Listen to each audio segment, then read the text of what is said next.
So what's up guys, I am boy Gurmeet is back with the vlog. And guys, ये vlog देखने से पहले इससे प्रीवियस व्लॉग जाकर ज़रूर देखना, क्योंकि ये जो व्लॉग है उसी का एक कंटिन्यूशन पार्ट या फिर उसी से रिलेटेड है। So coming back to the vlog, so जैसे कि आपको पता है, जिसमें मेरा लास्ट वाला व्लॉग देखा है, जो निसान मेरी 350 ड्रिफ्ट कार है, उसमें काफ़ी सारे इश्यूज़ आ रहे थे, जैसे कि इंजन में कोई दिक्कत आ गई थी या फिर कोई कॉइल्स में दिक्कत थी, स्पार्क प्लग में दिक्कत थी। जैसे कि लास्ट व्लॉग में पूरा मैंने जाके दिखाया हुआ है। अगर आपने नहीं देखा तो यहाँ पे राइट पे ऊपर आ रहा होगा, जाके वो व्लॉग ज़रूर देखना।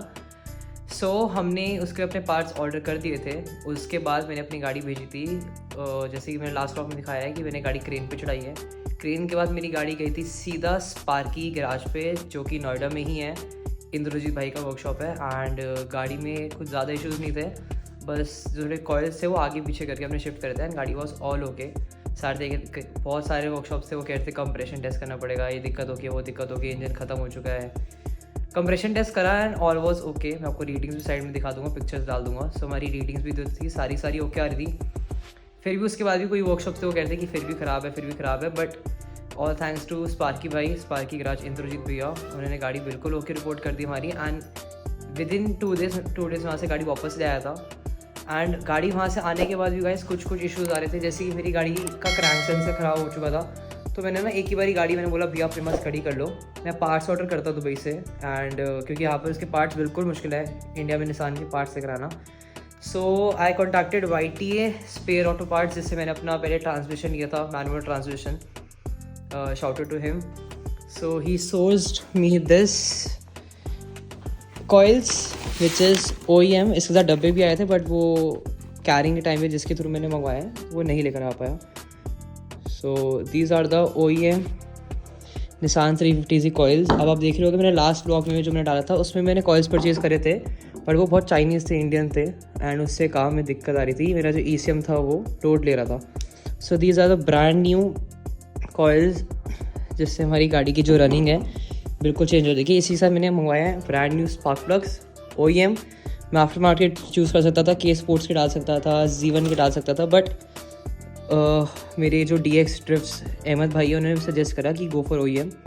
उनकी भी 600-700 bhp की कार्स होती है, सारे OEM ही यूज़ करते हैं। So thanks to YTA auto parts for this. And जैसे कि आप थंबनेल देख रहे होगे, हमारी जो रेसिंग सीट है which I order from MB designs from Hyderabad Bangalore. So they have send me this racing seat. अब जल्द को करते हैं अनरैप एंड आपको दिखाता हूँ। वैसे मैंने पहले भी अनरैप कर दिया है, जस्ट टू चेक कि हमारी बिल्कुल सीट ओके आई या नहीं आई।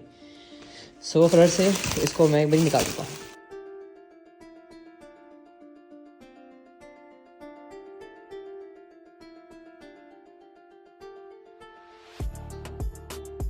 भाई पता नहीं कैसे पैक कर रहे हैं मेरे भैया ने, क्योंकि जब वहाँ से आया था तो इतना आसान था खोलना और इतना मुश्किल से खुल रहा है। But this is the seat, this is the bride.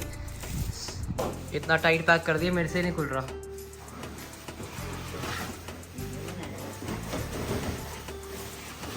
नहीं, जब वहाँ से आया था ना तब इतना टाइट पैक नहीं था, आपने ज़्यादा पैक कर दिया उसको।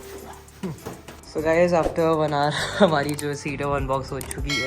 हमने पहले भी कर रखी थी जस्ट टू चेक कैसी थी। सो आपके सामने फिर से उसको पैक करके कर दी, इतनी मेहनत हम करते हैं। सो this is a bright eyeless low max replica seat. अब आप गाइस सोच रहे हो कि मैंने रेप्लिका ऑर्डर करी है, क्योंकि seats are way expensive and comparison with the replica seats. हमारे इंडिया में कोई भी जो होता है, बेसिकली डिफरेंस क्या होता है, सब कुछ सेम होती है। जो इधर उधर आप जैसे कि आप रिक्लाइन, ये भी रिक्लाइन होती है, वो भी रिक्लाइन होती है, इसमें भी आप साइड से जो स्लाइडर्स होते हैं उसके अंदर भी प्रॉपर इसको पैक करके रखती है। बट जो मेन डिफरेंस है गाइस वो आता है इसकी FI अप्रूव में। This is not FI approve and India में आप देखोगे तो कोई भी सीट ज़्यादातर FI अप्रूव नहीं होती है एंड कोई भी FI अप्रूव यहाँ पर चेक भी नहीं करता। सो फेडरेशन जो भी होता है। So this is a bright replica seats with this Sparco harness. This is a 5.0 harness. कोई बार दिखा भी देता हूँ भाई, हेलमेट बाद में दिखाएंगे, उसको मत देखो। So this is harness Sparco. This is also replica, but जैसे कि आपको बता रहा हूँ, this is very cost saving as compare to the original seats this come from Sparco. उनकी बात अपनी अलग है, ये भी अच्छी है। दिस इज़ ऑल्सो पैक से बहुत अच्छी, देखो एज यू कैन सी, ऐसे करके सीट से पीछे ब्राइट भी लिखा हुआ है and very comfortable. And honestly मेरे को सीट्स पहले ना टेस्ट करनी थी बैठ कर कि मेरे को कंफर्टेबल है कि नहीं। So this fits me perfectly. जो ओरिजिनल सीट्स थी वो कोई गाड़ियों के अंदर ज़्यादा हैवी नहीं, एंड मेरे को सोर्स करना बहुत टाइम लगा था। मोर देन 2 months लग जाते मेरे को अगर मैं वो सीट सोर्स करता। एंड सोर्स करने के बाद भी वो सीट सही आती, सेम आती, कस्टमर फंस जाती, कुछ भी हो सकता था। So all thanks to MV design. मैं उनका लिंक नीचे डाल दूँगा डिस्क्रिप्शन में, you can contact them. And for pricing these seats cost you 44,000 a pair.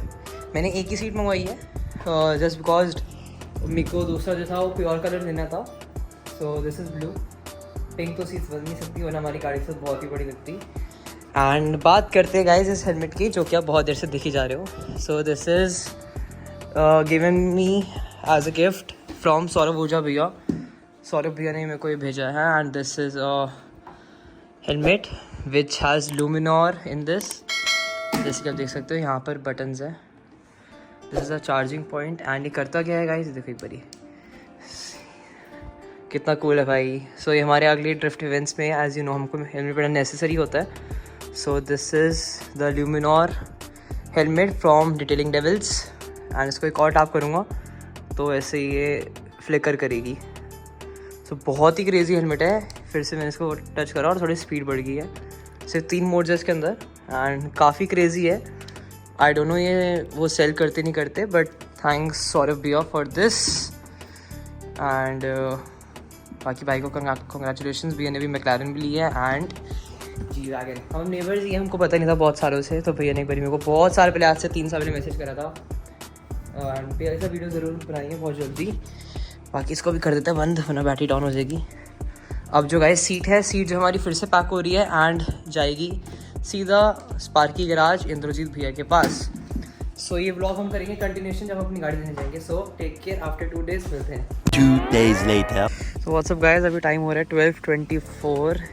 28 December start हो चुका है ना। हम आ चुके हैं स्पार्की गैराज में। क्या कह रहे जाओ, गाड़ी बिल्कुल चमकी हुई है भाई। इंद्रजीत भैया ने गाड़ी ना बिल्कुल एकदम से केयर करके रखते हैं। देखो गाड़ी देखो बिल्कुल एक नंबर साफ़ सुथरी हो रखी है एंड सीट भी फिट हो चुकी है।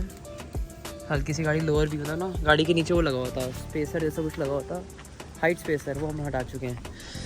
तो ना तो कि बोर्ड नहीं है, सारी लोकेशन होती है डिस्क्रिप्शन में आ जाएगी। एंड बिल्कुल खाली सी रोड है, बस गाड़ी निकालेंगे और घर जाएंगे क्योंकि कल एक है हमारा कार मीटअप। तो let's go. So finally guys, हमारी निसान जो is back on the road after इतने सारे लोगों की गलत राय के बाद। इंद्रजीत भैया स्पार्की भैया ने हमारा काम एक नंबर कर दिया। एंड जैसे कि आपको मैंने ब्लॉग की स्टार्टिंग में दिखाया कि हमारे कॉइल्स एंड ऑल का प्रॉब्लम था। सारे कहते हैं आपकी गाड़ी का इंजन गया, पिस्टन गए, ये गए वो गए। भाई स्पार्की भैया के गाड़ी भेजी, गाड़ी बिल्कुल ओके रिपोर्ट होगी। And as you can see हमारी जो बकेट सीट है वो भी लग चुकी है। अभी इसके सारी जो हार्नेस है वो नहीं फिट करे क्योंकि अभी हमारा कोई ट्रैक डे है नहीं। सो नॉर्मल रोड से इतने कोई इशू नहीं है। बाकी अभी हम घर से लेकर जा रहे हैं गाड़ी ड्राइव करके। एंड टचवुड भाई गाड़ी इज़ ड्राइविंग मेंट, जैसे कि पहले थी वैसी की वैसी करती है, इवन बेटर हो चुकी है। एंड अभी हमें यहाँ से लेना है यू टर्न। सो एक वीडियो में आप सकते हैं, मैं आपने देखो पे कहाँ जाना भाई, जो भी कहो नोएडा की रोड है ना एक नंबर है। बट बात ऐसी है कि हमारी गाड़ी काफ़ी लीगल है जैसे कि आपको पता ही है हमारी गाड़ी रैप पे सब कुछ है, तो इशूज चलाने के लिए। तो वैसे ही रात का भी ग्रैब